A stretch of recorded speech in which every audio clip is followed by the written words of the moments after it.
jet ski brouhaha. Alam mo, panahon ng kampanya yon. Hindi siguro sanay itong mga gago na style ko sa kampanya. Pati yung bunganga ko ngayon.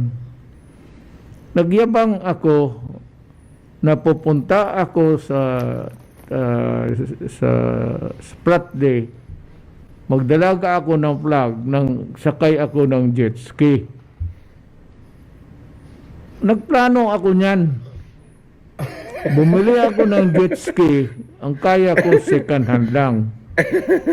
So nag-order ako ng pizza, hanggang ngayon hindi pa dumating since then. Walang dumating, wala akong magawa. Ngayon, Secretary Lorenzana, may I ask you, how far is this Spratly from the beach of Palawan?